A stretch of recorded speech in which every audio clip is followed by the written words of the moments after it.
सुबह की नरम धूप धरती को सहला रही है। वहीं खेत की सौंधी मिट्टी में एक लड़की झुकी है, हाथ में कुदाल, आंखों में आग। नाम है लक्ष्मी। बचपन में पिता का साया छूटा, भाई कोई नहीं, माँ ही उसकी दुनिया है। एक बुजुर्ग व्यक्ति झुकी कमर हाथ में लाठी खेत के सामने से गुजरता है। हाँ, अरे लक्ष्मी बेटा, अरे बेटी, जब से तेरा पिता इस दुनिया से गया है तब से तुझे रोज यूं ही खेत में अकेले पसीना बहाते देखता हूँ। तू दिन रात खेतों में मेहनत करती है, लेकिन जब फसल लगाने का समय आता है तो उपज इतनी नहीं होती जितनी होनी चाहिए। फिर भी तू ना थकती है न शिकायत करती है। ये बता बेटा, ऐसी हिम्मत आजकल कहाँ से आती है? हमने तो किसी में ना देखी। लक्ष्मी ने कुदाल रोकी, हथेली से माथे का पसीना पोंछा और मुस्कुराए जवाब दिया। काका, जिंदगी में परिणाम हमारे हाथ में कहाँ होते हैं, लेकिन मेहनत, वो तो छोड़ना गुनाह है। अगर मेहनत करने से डरने लगे तो फिर किस्मत से शिकायत करने का हक भी खो बैठेंगे। मैं मानती हूँ कि मेरी मिट्टी ने मुझे हर बार परीक्षा में डाला है, लेकिन मैं तब तक कोशिश करती रहूंगी जब तक मेरे खेत हरे नहीं हो जाते। काका माधव की आंखें नम हो गईं। वो कुछ पल तक लक्ष्मी को देखते रह गए। बेटी, तेरी बातों में सच्चाई और तेरे कर्म में आग है, एकदम जोश। तुझ जैसी बेटियां अगर हर गांव में होना तो ये देश सोने की चिड़िया फिर से बन जाएगा। चल, मैं चलता हूँ। हाँ। लक्ष्मी सिर झुकाकर मुस्कुरा देती है और काका लाठी टेकते हुए आगे बढ़ जाते हैं, लेकिन उनके चेहरे पर एक अजीब सी शांति थी, जैसे उन्होंने आज गांव की सबसे बड़ी उम्मीद को जमीन जोतते देखा हो। वहीं लक्ष्मी फिर से खेत में कुदाल चलाने लगती है, क्योंकि उसे पता था मिट्टी चाहे जितनी कठोर हो, अगर मेहनत की नमी उसमें डाल दी जाए तो एक दिन सोना जरूर उगलेगी। दोपहर की तपती धूप खेतों को जला रही थी। चारों ओर सन्नाटा था, बस कहीं कहीं से पक्षियों की आवाजें आ रही थी। लक्ष्मी खेत से घर लौट रही थी।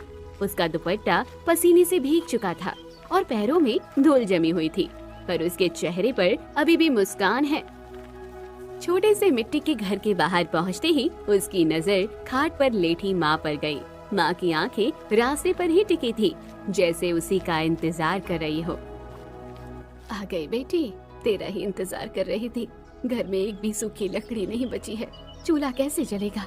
और जब तक सूरज डूबेगा जंगल और भी डरावना हो जाएगा। लगता है आज की रात भी भूखे पेट कटेगी। लक्ष्मी ने झोला उतार कर एक कोने में रखा। उसके चेहरे पर एक पल के लिए दर्द उभरा, लेकिन अगले ही क्षण उसकी आंखों में संकल्प की आग चमक उठी। नहीं माँ, जब तक तेरी लक्ष्मी जिंदा है तो कभी भूखी नहीं सोएगी, चाहे जंगल कितना भी गहरा हो, डरावना हो या रास्ता अकेला। मैं भी चाहती हूँ और जंगल से सूखी लकड़ी लाती हूँ। माँ ने उसकी ओर देखा, आंखें भर आई।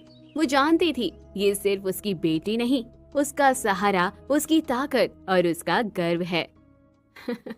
बेटी, हर माँ को तुझ जैसी संतान मिले तो भूख भी हार मान जाए, लेकिन मेरी चिंता ये नहीं कि चूल्हा कैसे जलेगा। मेरी चिंता ये है कि आखिर कब तक कुंवारी रहेगी। मेरे जीते जी अगर तेरा घर बस जाता तो मैं चैन की मौत मरती। लक्ष्मी माँ के सवालों का बिना जवाब दिए ही चुपचाप कुल्हाड़ी उठाती है और जंगल की तरफ चल पड़ती है। लक्ष्मी हाथ में कुल्हाड़ी लिए लंबी सांस लेकर जंगल की पगडंडी पर बढ़ रही थी। उसके मन में सिर्फ एक बात गूंज रही थी, घर में चूल्हा जलना चाहिए।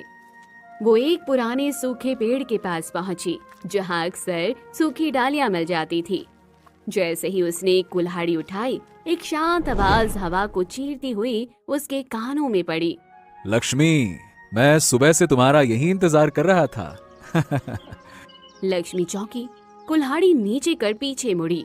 सामने खड़ा था वही राजकुमार सिद्धार्थ, जिससे वो कुछ दिन पहले गांव के मेले में मिली थी। उस वक्त भी उसकी आंखों में सवाल थे और आज भी। सिद्धार्थ, तुम यहाँ जंगल में क्या कर रहे हो? क्यों कर रहे हो ये सब? क्या राजकुमारों को भी अब गरीबों का पीछा करने की आदत पड़ गई है? देखो, मैं गरीब जरूर हूँ, लेकिन जैसा तुम सोच रहे हो मैं वैसी लड़की नहीं हूँ। मेरा पीछा करना छोड़ दो। नहीं लक्ष्मी, नहीं नहीं नहीं, ये पीछा नहीं है, ये इंतजार है। मैं जानता हूँ कि तुम पर हर दिन दुखों का पहाड़ टूटता है, फिर भी तुम डट कर खड़ी रहती हो। पर एक सवाल है, तुम खुद को इतना कष्ट क्यों देती हो? बताओ। क्योंकि मेरे पास कोई चारा नहीं है सिद्धार्थ। अगर मैं नहीं करूंगी तो माँ भूखी सोएंगी। मेहनत मेरी मजबूरी नहीं, मेरी जिम्मेदारी है। हाँ, तो चलो ना मेरे साथ, मैं तुम्हें उस दुनिया में ले चलूं जहां तुम्हें लकड़ी कभी ना काटनी पड़ेगी, भूख से लड़ना नहीं पड़ेगा। मैं तुम्हें अपने महल की रानी बनाकर रखूंगा और तुम्हारी माँ को राजमाता जैसा सम्मान दूंगा। चलो ना। लक्ष्मी कुछ पल चुप रही। उसकी आंखों में कई सवाल तैर गए। विश्वास, भविष्य, समाज और खुद का आत्मसम्मान। नहीं सिद्धार्थ, तुम्हारे पिताश्री राजा वीरभद्र ये रिश्ता कभी मंजूर नहीं करेंगे। गरीब की बेटी को राजमहल की दहलीज पर खड़ा करने का साहस हर राजा नहीं करता, और मैं अपमान नहीं चाहती। लक्ष्मी, तुम शायद मेरे पिताजी को नहीं जानती। वो सिर्फ महाराज नहीं हैं, वो एक ऐसे महाराज हैं जो हर गरीब के आंसू को सम्मान से पोंछते हैं। तुम्हारी मेहनत, तुम्हारा हौसला देखकर वो गर्व महसूस करेंगे और तुम जैसी खूबसूरत बहू को खुशी खुशी स्वीकार करेंगे। मेरा यकीन करो। शब्दों से ज्यादा मुझे वक्त पर भरोसा है सिद्धार्थ। अभी नहीं, मैं अभी इस जंगल से, इस मिट्टी से बंधी हूँ, पर एक दिन जब मेरी मेहनत मुझे बुलंदियों तक ले जाएगी, जब मेरी माँ की आंखों से चिंता हट जाएगी, तब मैं खुद तुम्हारे साथ चलूंगी, बिना किसी शर्त के। हाँ, तो ठीक है लक्ष्मी। चलता हूं मैं। मेरा प्यार तुम्हारे लिए सच्चा है और मैं उस पल का इंतजार करूंगा जब तुम अपनी मेहनत से बुलंदियों को छू लोगी। ये राजकुमार तुम्हारे लिए दूल्हा बनकर तुम्हारे दरवाजे पर खड़ा रहेगा। जब बोलोगी तब तुम्हें लेकर चल देगा। ठीक है, चलो मिलता हूँ फिर। राजकुमार सिद्धार्थ घोड़े पर सवार होकर चला जाता है। वहीं लक्ष्मी फिर से कुल्हाड़ी उठाती है और सूखी लकड़ियां काटने में लग जाती है। लक्ष्मी ढेर सारी लकड़ियां इकट्ठा करने के बाद उन्हें सिर पर रखती है और वापस गांव की ओर चल पड़ती है। तभी अचानक आसमान में धीरे धीरे काले बादल छाने लगते हैं। हवाएं तेज चलने लगती हैं। लगता है बारिश होने वाली है। अगर लकड़ी भीग गई तो सारी मेहनत बेकार हो जाएगी। घर में चूल्हा नहीं चल पाएगा। फिर से हमें आज भूखे सोना पड़ेगा। जैसे ही वो जंगल के बीच वाले मोड़ पर पहुंची, बादल अचानक गरजे और तेज बारिश शुरू हो गई। हे भगवान, ये बारिश तो बहुत तेज है। अगर 2 मिनट और यहीं रही तो सारी लकड़ियां भीग जाएंगी। इतनी मेहनत से इकट्ठा की थी मैंने। कहीं कोई जगह भी तो नहीं दिख रही है जहाँ लकड़ियों को छुपा दूं। तभी उसकी नजर एक पुरानी मिट्टी से बने छोटे से घर पर पड़ी, जो दूर से आधा उजड़ा हुआ दिख रहा था। लक्ष्मी दौड़ते हुए उस टूटे से घर की ओर बढ़ी और अंदर चली गई। अच्छा हुआ ये पुराना घर दिख गया, वरना आज तो लकड़ी भी भीग जाती और मैं बीमार भी पड़ जाती। जब तक बारिश थमती है यहीं आराम कर लेती हूँ। वो लकड़ी को एक कोने में रखती है और दीवार से टिक कर बैठ जाती है। तभी उसे घर के अंदर एक अजीब सी गंध महसूस होती है, जैसे कोई धूप या लोबान बहुत पुराना जलाया गया हो। वो सावधानी से चारों ओर देखने लगती है। तभी उसे एक रहस्यमयी मूर्ति दिखाई देती है। लक्ष्मी, बहुत देर कर दी तुमने आने में। मैं वर्षों से तुम्हारा इंतजार कर रहा था। तुम्हारी राह देखते देखते मेरी आंखों की रोशनी कम हो गई, लेकिन मैंने उम्मीद को कम नहीं होने दिया। लक्ष्मी चौंकती है, डरती है और पीछे हटती है। ये मूर्ति कैसे बोल सकती है? क्या सच में इसे मैंने बोलते हुए सुना, या फिर मैं कोई सपना देख रही हूँ? मूर्ति की आंखों की चमक और तेज हो जाती है, जैसे कोई ऊर्जा उसमें समा रही हो। डर मत लक्ष्मी, मैं कोई भूत नहीं बल्कि एक श्रापित मूर्ति हूँ। तू मुझे नहीं जानती, लेकिन मैं तुझे वर्षों से जानता हूँ। तू यहाँ खुद से चलकर नहीं आई है, बल्कि नियति ने तुझे यहाँ तक खींच कर पहुँचाया है। तेरे इन कदमों की आहट से ही मेरी बंद किस्मत का दरवाजा अब खुलने लगा है। देखिए, मैं किसी मुसीबत में नहीं पड़ना चाहती। मैं तो बस यहाँ बारिश से बचने आई थी। अगर मेरे आने से आपको कोई परेशानी हो रही है तो मैं अभी लौट जाती हूँ। मुझे माफ कर दीजिए। हाँ, नहीं बेटी, तेरे यहाँ आने से मुझे कोई परेशानी नहीं है। अगर तू यहाँ आकर लौट गई तो मैं फिर कभी मुक्त नहीं हो पाऊंगा। इस अंधेरे में कैद मेरी आत्मा को रोशनी तभी मिलेगी जब तू मुझे माफ करेगी। कुछ पल तक लक्ष्मी चुप रहती है, फिर हिम्मत करके आगे पूछती है। आपकी बातों में सच्चाई है या कोई छलावा? मुझे साफ साफ बताइए, आप कौन हैं और मुझसे क्या चाहते हैं? आप क्यों कह रहे हैं कि मेरी वजह से आपकी मुक्ति हो सकती है? मैं कोई साधारण मूर्ति नहीं लक्ष्मी, मैं रुद्रसेन हूँ। इस राज्य का वो अभिमानी राजा जिसने अपने घमंड में एक निर्दोष परिवार की पूरी दुनिया उजाड़ दी। मेरा अपराध इतना गहरा था कि मुझे जीवन से नहीं आत्मा से दंड मिला। तभी से मैं इस पत्थर में कैद हूँ। कौन सा परिवार? कौन थे वो मासूम लोग जिनकी जिंदगी आपने तबाह कर दी? क्या वो मेरी माँ का परिवार था? मुझे याद है, माँ अक्सर कहती थी एक निर्दयी राजा ने हमारी जमीन हड़प ली थी और मेरे पिता को बेरहमी से मार डाला था। क्या वो राजा आप ही थे? हाँ लक्ष्मी, हाँ, वो मैं ही था। तुम्हारे पिता की मौत का जिम्मेदार मैं हूँ। तुम्हारी माँ ने मुझे श्राप दिया और बस तब से इस खंडहर घर में रहस्यमयी मूर्ति बनकर कैद हूँ। तो क्या आप चाहते हैं कि मैं आपको माफ कर दूं इतने सालों बाद? बस यूं ही मेरे पिता का खून बहा था, मेरी माँ की आंखों से हर रोज आंसू बहे, और आप चाहते हैं कि मैं एक पल में सब कुछ भूल जाऊं? हाँ, नहीं लक्ष्मी, नहीं। मैं जानता हूँ कि मेरा अपराध क्षमा योग्य नहीं है, पर तुम्हारी माँ, वो मुझसे नफरत करते हुए भी मुझे श्राप नहीं दे पाई। उन्होंने एक आशा दी थी, एक उपाय। कहा था जिस दिन मेरी बेटी 18 की होगी और अपने दिल से मुझे माफ करेगी, उस दिन मुझे मुक्ति मिलेगी। बस तभी से हर पल उसी दिन की प्रतीक्षा में मैं यहाँ पे खड़ा हूँ। आप कह रहे हैं कि मेरे क्षमा कर देने से आपको मुक्ति मिल जाएगी, पर क्यों करूं मैं ऐसा? मुझे क्या मिलेगा इससे? क्या मेरे पिता लौट आएंगे? क्या आपको माफ करने से मेरी माँ के दुख मिट जाएंगे? लक्ष्मी, अगर तू हमें माफ कर देगी तो मैं सिर्फ इस पत्थर के शरीर से नहीं, अपने पापों की बेड़ियों से भी मुक्त हो जाऊंगा, और तेरे हाथ लगेगा वो खजाना जो तेरे पूर्वजों का हक था, वो संपत्ति जिसे मैं अपने अहंकार में छीन लाया था। वही अब तेरी नियति बदल सकती है और तेरे गांव की तकदीर भी। ये सिर्फ दौलत नहीं, न्याय है जो तुझे मिलना ही चाहिए। खजाना? कैसा खजाना और कहाँ है वो? इसी घर के अंदर एक रहस्यमयी कमरा है जिसका दरवाजा सिर्फ वही खोल सकता है जिसका मन सच्चा हो और जिसने मेहनत से अपनी रोटी कमाई हो। कमरा हीरे जवाहरात और सोने के सिक्कों से भरा हुआ है, जिस पर सिर्फ और सिर्फ तुम्हारा हक है। वो सारी संपत्ति तुम्हारे जमीन के अंदर से मिली थी। इस लालच में मैंने तुम्हारे पिता की हत्या की थी और सारे खजाने को यहाँ रहस्यमयी कमरे में छिपा दिया था। ठीक है, मैं रहस्यमयी कमरे तक जाऊंगी। अगर वो खजाना सचमुच मेरे पूर्वजों का है तो मैं उसे लेकर रहूंगी, लेकिन याद रखना, अगर इसमें कोई छल हुआ तो मैं आपको माफ नहीं करूंगी। बेटी, मैं तुमसे भला छल क्यों करूं?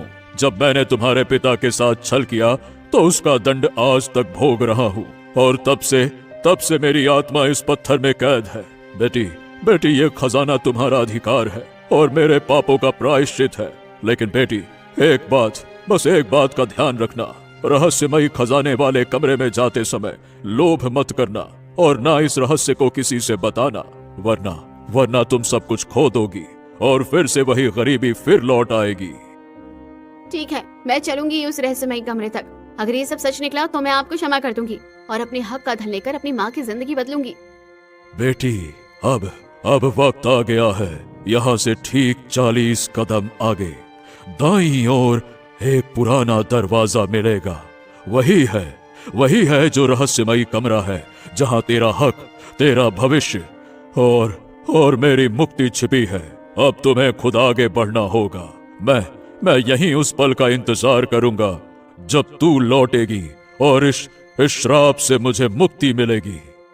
कुछ ही देर में बाहर बारिश रुक चुकी है, लेकिन लक्ष्मी घर जाने की बजाय रहस्यमयी मूर्ति राजा रुद्रसेन के बताए हुए रास्ते पर चल देती है।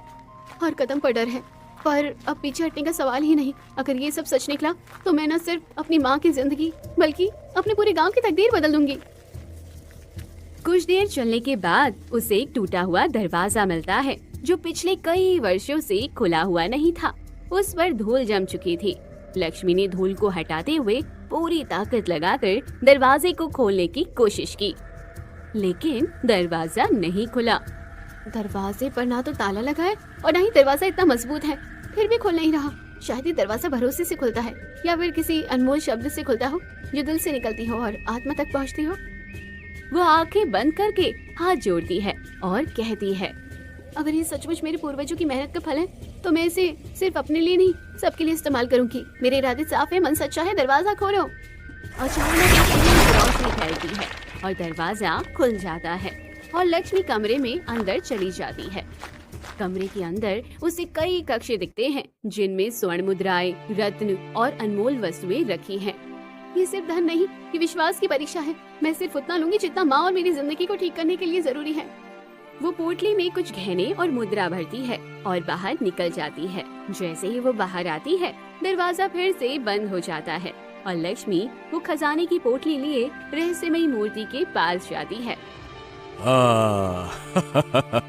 सामने इतना सारा धन होते हुए भी तुमने लोभ नहीं किया, यही तुम्हारी सबसे बड़ी जीत है लक्ष्मी।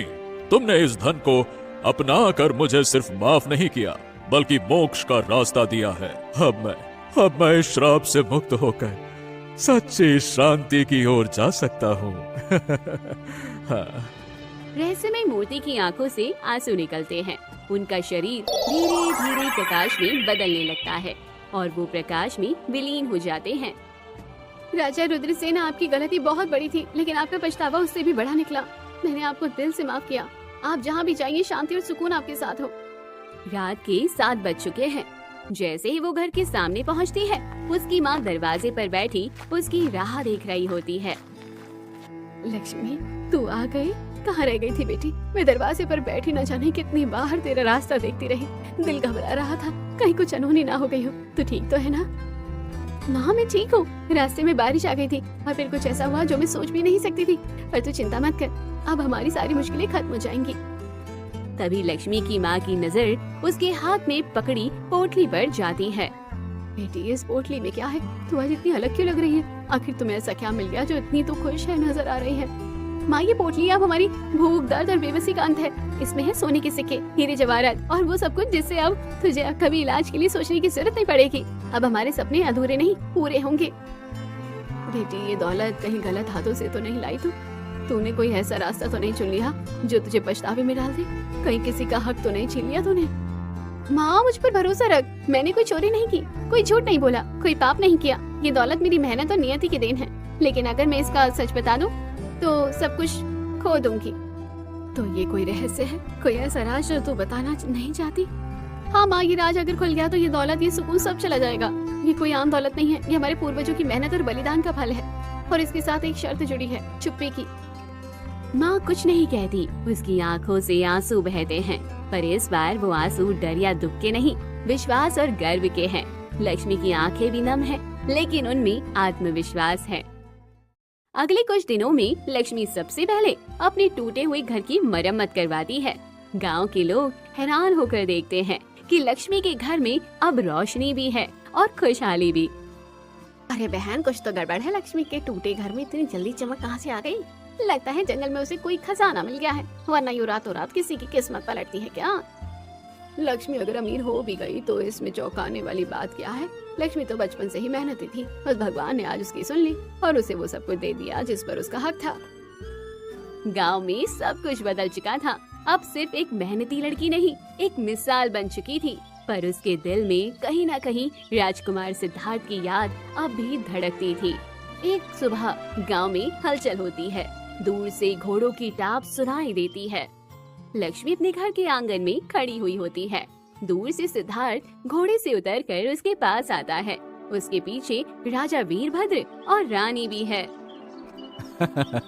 लक्ष्मी, देखो, मैंने वादा किया था ना, जब तुम बुलंदियों को छू लोगी मैं तुम्हारे दरवाजे पर दूल्हा बनकर आऊंगा। आज मैं अपने माता पिता के साथ आया हूँ तुम्हें अपने जीवन की रानी बनाने। बेटी लक्ष्मी, तुम्हारी मेहनत और तुम्हारे त्याग और सच्चाई ने हमें गर्वित महसूस कराया है। तुम्हारा नाम अब हमारे राज्य में भी सम्मान से लिया जाता है। हम चाहते हैं बेटा कि तुम हमारे बेटे की पत्नी बनो और इस राज्य की बहू। लक्ष्मी, तुम्हारी जैसी बहू हर घर को नसीब नहीं होती। हम चाहते हैं कि तुम राजमहल चलो अपनी माँ के साथ और वहाँ राजमाता की तरह रहो। लक्ष्मी की आंखें भर जाती है। मैंने कभी नहीं सोचा था कि मेरी जिंदगी मुझे यहाँ तक ले आएगी, लेकिन ये सब आपके आशीर्वाद से और मेरी माँ के संघर्ष की वजह से हुआ है। मैं तैयार हूँ, पर एक शर्त, मेरी माँ भी मेरे साथ महल में रहेगी। बेटे, तुम्हारी माँ अब सिर्फ तुम्हारी माँ नहीं, पूरे महल की राजमाता होंगी। हम उनका सम्मान करेंगे जैसे वो वास्तव में उस सम्मान की हकदार हैं। हाँ। गांव में शहनाइयां बजने लगती हैं। पूरे गांव को दावत दी जाती है। मंदिर में बड़ी धूमधाम से विवाह होता है। चैतन्यपुर नाम के एक राज्य में राजा रुद्र प्रताप एक बहुत ही प्रतापी राजा था।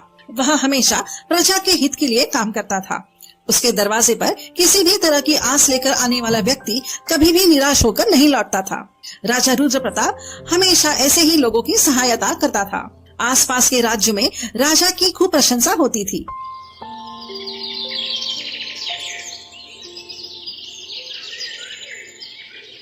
एक दिन की बात है, राजा के महल में एक ऋषि मुनि का आगमन होता है। प्रणाम मुनिवर जी, बताइए आपका इस दरबार में कैसे आना हुआ? बेटा राजन, मैं यहाँ एक बहुत ही गंभीर उद्देश्य से आया हूँ, जिसका निवारण तुम ही कर सकते हो। बोलिए मुनिवर जी, ऐसी भी क्या आपदा आ गई है जिसके निवारण के लिए आपने हमें याद किया? राजन, हमारे राज्य के बगल वाले जंगल में आए दिन एक विचित्र घटना घट रही है, जिसमें प्रत्येक लोगों की जानें भी जा चुकी है।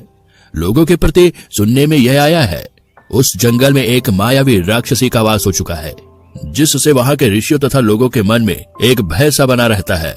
राजन, मैं इसी उद्देश्य के निवारण के लिए तुम्हारे पास एक आशा की उम्मीद से आया हूँ। मुनिवर, आप निश्चिंत रहिए, मैं स्वयं ही इस समस्या के निवारण के लिए उस वन में जाऊंगा। राजन, मुझे पूर्ण विश्वास है आप उस मायावी राक्षस का अंत करने में अवश्य ही सफल होंगे। इतना सब कहने के बाद ऋषि मुनि वहाँ से चले जाते हैं।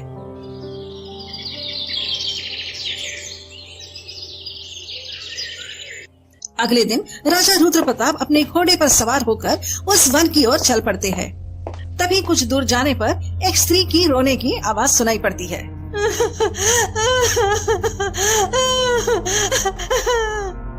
तभी राजा उस स्त्री के रोने की आवाज का पीछा करते हैं। कुछ दूर जाने पर उन्हें एक सुंदर सी हिरन दिखाई पड़ती है, जो एक स्त्री की आवाज में रो रही होती है। राजा साहब यह सब देखकर बहुत ही अचंभव में पड़ जाते हैं और निडरता पूर्वक हिरन के पास जाते हैं। तभी वह हिरन एक डायन का रूप धारण कर लेती है।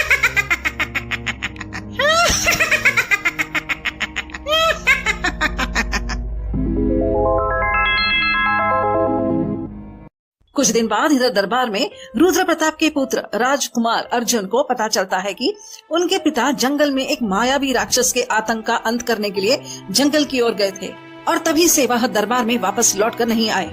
इसलिए राजकुमार स्वयं ही अपने पिता की खोज के लिए चल पड़ते हैं। तभी कुछ दूर जाने पर राजकुमार को एक ऋषि मुनिवर दिखाई पड़ते हैं।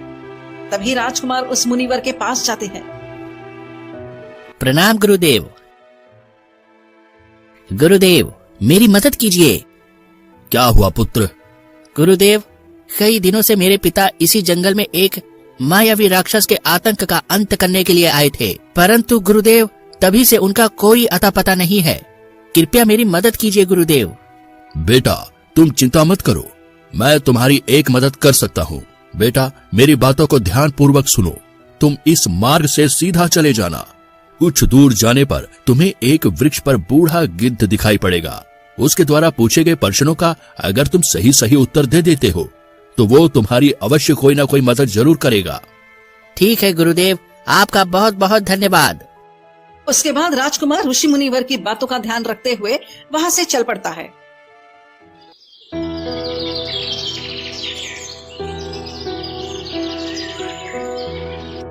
राजकुमार चलते चलते काफी दूर पहुंच जाता है और तभी उसे एक वृक्ष पर वही बूढ़ा गीदड़ दिखाई पड़ता है। फिर राजकुमार उसके पास जाता है। राजकुमार उससे कुछ कह पाता तभी वह बूढ़ा गीदड़ बोल पड़ता है। ए मुसाफिर, मुझे पता है तुम मेरे पास कोई ना कोई मदद के लिए ही आए हो, परंतु मैं तुम्हारी मदद तभी कर पाऊंगा जब तुम मेरे द्वारा पूछे गए 3 प्रश्नों का सही सही उत्तर दे पाओगे। अगर तुम मेरी बातों से सहमत हो तो मैं तुम्हारी अवश्य मदद करूंगा। हे दिव्य गिद्ध, मैं आपके द्वारा पूछे गए प्रश्नों का सही सही उत्तर देने के लिए तैयार हूँ। तो सुनो, एक व्यक्ति के लिए सबसे बड़ी खुशी क्या है? हे दिव्य गिद्ध, इसका सही उत्तर है संतोष।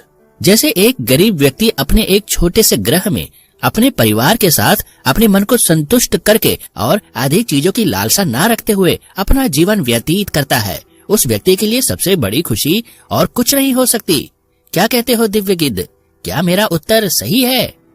अच्छा कहा आपने मुसाफिर, दिल खुश हो गया, लेकिन तुम्हें मेरे 2 प्रश्नों का उत्तर और देना है। हे दिव्य गिद्ध, मैं आपके दूसरे प्रश्नों का उत्तर देने के लिए तैयार हूँ। ठीक है, तो सुनो, इस पूरे ब्रह्मांड में वायु से भी तेज किसकी गति है? राजकुमार गीदड़ का यह प्रश्न सुनते ही बहुत ही गंभीर सोच में पड़ जाता है, परंतु कुछ समय सोचने के बाद बोलता है, हे दिव्य गिद्ध, इस प्रश्न का उत्तर है मन, क्योंकि मन विचारों का समूह होता है। विचारों की गति को कोई भी पकड़ नहीं सकता, वह पल भर में कहीं भी पहुंच जाता है।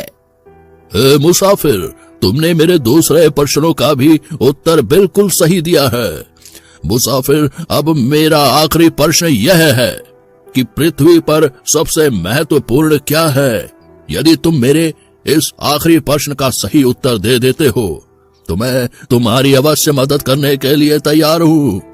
राजकुमार गीदड़ की आखिरी प्रश्नों का उत्तर झट से बता देता है। हे दिव्य गिद्ध, इसका उत्तर है माँ, क्योंकि इस पूरे ब्रह्मांड का आरंभ ही माँ से हुआ है। हे मुसाफिर, तुम्हारे द्वारा सही दिए गए उत्तर से मैं बहुत प्रसन्न हूँ। बताओ, मैं तुम्हारी क्या मदद कर सकता हूँ? तभी राजकुमार अपने पिता के साथ घटित घटना के बारे में बता देता है। राजकुमार की यह सब बातें सुनकर दिव्य गीदड़ कहता है, हे मुसाफिर, मेरी बातों को ध्यान से सुनो। तुम्हारे पिता रुद्र प्रताप सिंह को एक मायावी राक्षसी ने अपहरण करके एक मायावी गुफा में कैद कर रखा है, जो इस अमावस की मध्य रात्रि को बलि देने की योजना बनाए हुए है। परंतु हे दिव्य गिद्ध, अमावस की रात्रि तो कल ही है। हे मुसाफिर, अब तुम्हारे पास बहुत ही कम समय है। ये लो, ये एक मायावी तलवार है। इस मायावी तलवार से ही तुम उस राक्षसी का अंत कर सकते हो और अपने पिता की बलि चढ़ने से रोक सकते हो। तभी राजकुमार दिव्य गीदड़ द्वारा दिए गए मायावी तलवार को लेकर उस गुफा की ओर चल पड़ता है। राजकुमार काफी देर ढूंढने के बाद उस गुफा के द्वार पर पहुंच जाता है। फिर राजकुमार उस गुफा के अंदर चला जाता है। तब उसने देखा कि एक मायावी पिंजरे में उसके पिता कैद है, और तभी राजकुमार जैसे ही अपने पिता को बचाने के लिए आगे की ओर कदम बढ़ाता है, तभी अचानक से एक भव्य प्रकाश के साथ एक मायावी डायन और राक्षस उसके सामने प्रकट हो जाते हैं।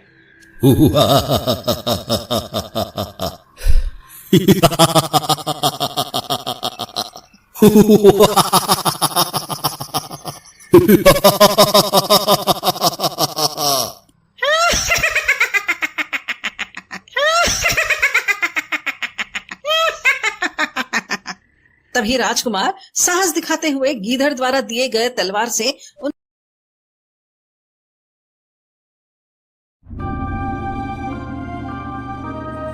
मुखिया देखता है कि किसान के घर के बाहर एक चारपाई पर वही कन्या दिखाई देती है।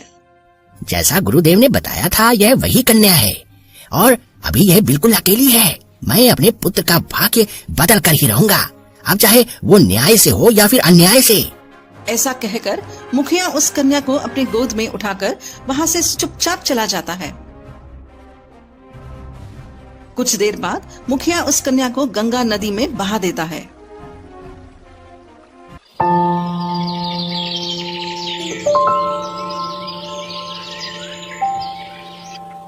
बहुत समय पहले की बात है। एक नगर के पश्चिम परिसर के जंगल में एक महान महात्मा का आश्रम था। वे बहुत ही बुद्धिमान और उच्च माने जाते थे। उनके चर्चे दूर दूर तक फैले हुए थे। उनके पास लोग अपना भाग्य दिखाने के लिए आते थे। वे महात्मा बहुत ही ज्ञानी थे। इसी तरह कौशलपुर नाम के एक गांव में मुखिया लालचंद्र रहता था, जो कि एक बहुत ही अमीर मुखिया था।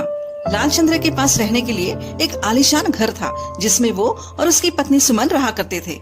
सेठ लालचंद्र को इतने ऐशो आराम होने के बाद भी एक दुख हमेशा बना रहता था, जिसका कारण यह था कि मुखिया लालचंद्र की कोई संतान नहीं थी। शादी के कई वर्ष बीत जाने के बाद भी उनके पास कोई भी संतान की प्राप्ति नहीं हुई। एक दिन जब मुखिया लालचंद्र को यह पता चला कि नगर के पास वाले आश्रम में एक बहुत ही विद्वान महात्मा आकर ठहरे हुए हैं, जो लोगों की हर समस्याओं का कोई न कोई हल जरूर बताते हैं, तो मुखिया लालचंद्र भी अपनी पत्नी के साथ उस महात्मा के आश्रम में गए। स्वामी जी मदद कीजिए स्वामी जी। क्या हुआ बेटा, तुम क्यों रो रहे हो? बताओ बेटा, मैं अवश्य ही तुम्हारे दुखों का कोई ना कोई समाधान जरूर बताऊंगा। गुरुदेव, हमारी कोई संतान नहीं है। हम दोनों को अंदर ही अंदर ये चिंता खाए जा रही है। गुरुदेव, हमने आपका बहुत नाम सुना है, तभी हम आपके पास आए हैं। गुरुजी, अब आप ही हमारी मदद कर सकते हैं। जरा आप हमारा भाग्य देखकर बताइए, क्या मेरे जीवन में कोई पुत्र का सुख है या नहीं है? अवश्य पुत्र, तुम चिंता मत करो, मेरे पास तुम्हारे समस्याओं का समाधान है। ये लो पुत्र, ये एक कदम का फल है, इसे आप दोनों पति पत्नी खा लेना, इससे तुम्हारे अवश्य संतान प्राप्ति होगी। उसके बाद दोनों पति पत्नी महात्मा को प्रणाम करके वहाँ से अपने घर की ओर चले जाते हैं। कुछ महीनों बाद मुखिया लालचंद्र के घर एक बेटे की प्राप्ति हुई। मुखिया और उसकी पत्नी बहुत खुश थे। सुमन, क्यों ना हम उन महात्मा को अपने घर बुलाकर उनकी सेवा करें? हाँ जी, आप बिल्कुल सही कह रहे हैं। आज उन्हीं की वजह से हमें हीरे जैसे पुत्र की प्राप्ति हुई है। अजी आप जाइए और उस महान महात्मा को अपने घर बुलाकर लाइए, जिससे हमें उनकी सेवा करने का मौका मिले। और फिर मुखिया ने उस महात्मा को अपने घर बुलाया और उनकी खूब सेवा की। मुखिया ने अपने बेटे का नामकरण भी महात्मा जी से करवाया और फिर महात्मा जी ने उसके बेटे का नाम अर्जुन बताया। गुरुदेव, आप हमारे पुत्र का भविष्य देखकर बताइए कि हमारा पुत्र भविष्य में क्या करेगा। बेटा, अभी इसे थोड़ा बड़ा होने दो, जब उसकी आयु 10 वर्षीय हो जाएगी तब इसे मेरे पास लेकर आना, उस समय मैं इसका भविष्य अवश्य देखकर बताऊंगा। ठीक है बेटा, तो अब मैं चलता हूँ।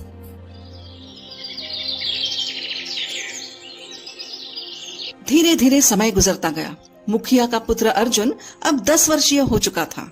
सुमन, हमारा पुत्र अर्जुन अब 10 वर्षीय हो चुका है, तो क्यों ना हमें इसे महात्मा जी के पास इसके भविष्य के बारे में पता कराने के लिए जाना चाहिए।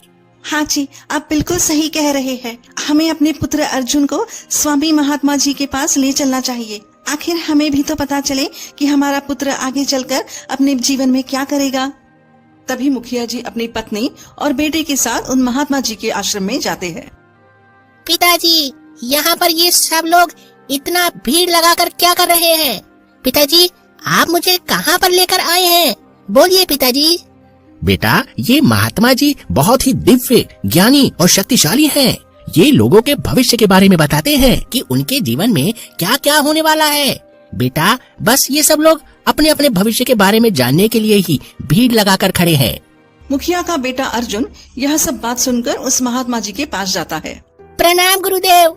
गुरुदेव, आप मेरा भी भविष्य देखिए ना कि मैं अपने जीवन में क्या क्या करने वाला हूँ। अवश्य पुत्र, मैं अभी तुम्हारा भाग्य देखकर बताता हूँ।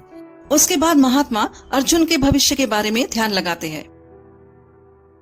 महात्मा को पता चल गया था कि भविष्य में उस मुखिया के पुत्र का विवाह तो एक गरीब कुल की कन्या से होना लिखा है। महात्मा जी ने सोचा कि ये बच्चा तो एक बड़े ही ऊंचे खानदान का लड़का है और उसका विवाह एक गरीब लड़की से होगा। तभी महात्मा ने मुखिया जी को पास बुलाकर कहा, बेटा, मैंने तुम्हारे पुत्र के भाग्य को देखा तो सब कुछ तो ठीक है, परंतु अर्जुन के भाग्य में एक गरीब कुल के कन्या से विवाह की कुंडली जुड़ी हुई है। नहीं नहीं गुरुजी, मैं ऐसा नहीं होने दूंगा।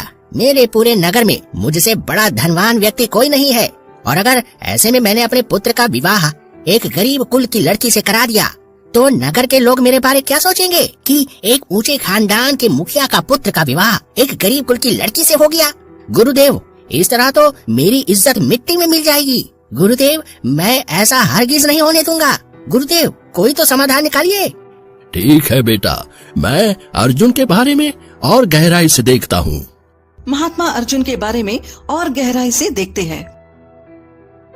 बेटा, इस नगर से कुछ ही दूरी पर एक किसान का परिवार पड़ता है और उसके परिवार में अब तक 2 पुत्रियों का जन्म हो चुका है, और जो किसान की छोटी पुत्री है उसका नाम उसने सुरेखा रखा है और वह पुत्री 2 वर्ष की है। अर्जुन का विवाह उसी पुत्री से होगा, यह निश्चित है। गुरुदेव, चाहे कुछ भी हो जाए, मैं अपने पुत्र के भाग्य को अवश्य बदल दूंगा। देख लेना, जब मैंने अपने पुत्र के भाग्य के बारे में जान ही लिया है तो मैं इसे जरूर बदल सकता हूँ।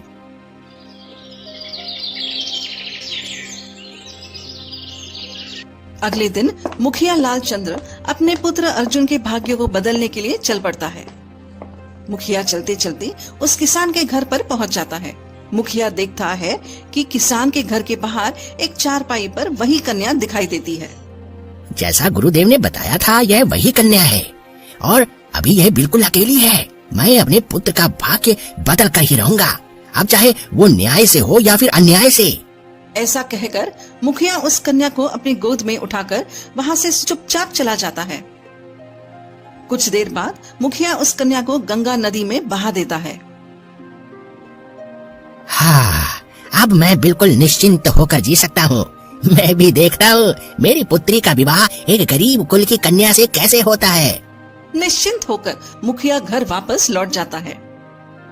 लेकिन सबसे चौंकाने वाली बात तो यह हुई कि वह कन्या नदी में बहती जा रही थी और कुछ देर बाद वह एक किनारे पर जाकर रुक गई। तभी वहाँ पर खड़े एक पंडित की नजर उस कन्या पर पड़ी। तभी जल्दी से पंडित जी उस कन्या को अपने गोद में ले लेते हैं। हे भगवान, इतनी छोटी सी बच्ची को पता नहीं कौन दुष्ट मनुष्य ने इस गंगा नदी में फेंक दिया। वो तो अच्छा हुआ कि मैं सही वक्त पर यहाँ पर मौजूद था, वरना पता नहीं इस बच्ची का क्या होता। हे गंगा मैया, मैं इस बच्ची का पालन पोषण करूंगा, अब से यह मेरी बच्ची है। फिर पंडित जी उस कन्या को लेकर अपने घर आ जाते हैं और कन्या का पालन पोषण करने लगते हैं। कुछ वर्ष बाद उस कन्या सुरेखा की आयु विवाह के योग्य हो गई और अब पंडित जी सुरेखा के लिए एक वर की तलाश में थे।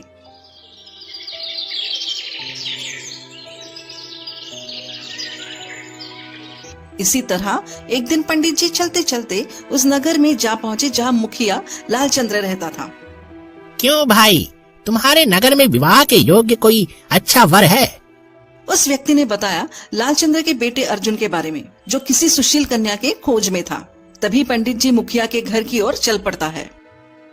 कुछ देर बाद पंडित जी की मुलाकात मुखिया से हो जाती है। मुखिया जी, मैं पास के नगर का ही एक पंडित हूँ।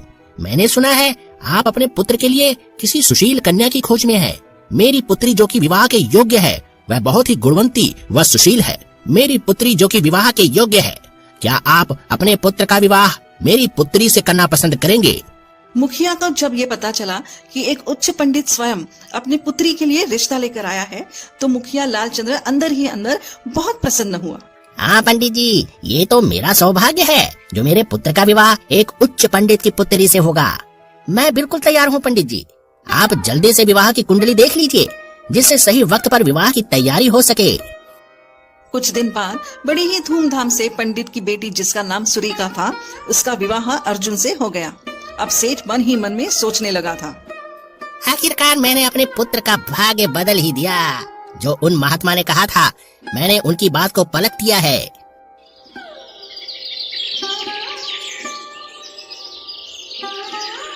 कुछ दिन बाद मुखिया उस महान महात्मा से मिलने के लिए आश्रम गए। प्रणाम गुरुदेव। गुरुदेव, मैंने विधि के विधान को बदल दिया है। आपने कहा था भाग्य को बदला नहीं जा सकता, परंतु गुरुदेव इस बार आप गलत हैं। मैंने अपने पुत्र का विवाह उस गरीब किसान की बेटी से नहीं होने दिया। बेटा, तुम्हारे पुत्र का विवाह उसी कन्या के साथ हुआ है जिसको तुमने चुपके से चुरा कर गंगा नदी में फेंक दिया था। परंतु वह बच्ची एक पंडित को गंगा किनारे में मिली और फिर उस पंडित ने उसे पाल पोष कर बड़ा किया और फिर संयोग से उस पुत्री का विवाह तुम्हारे पुत्र अर्जुन से ही हुआ। बेटा, विधि के विधान को बदलना नामुमकिन है। मुखिया महात्मा की यह बात सुनकर बहुत ही उदास मन से उस महात्मा से कहते हैं, गुरुदेव मुझे माफ कर दो। मुझे लगा मैं भाग्य को बदल पाऊंगा। आज मुझे पता चल गया कि विधि के विधान को कोई नहीं बदल सकता। आज मुझे यह एहसास हो गया। मुझे माफ कर दो गुरुदेव।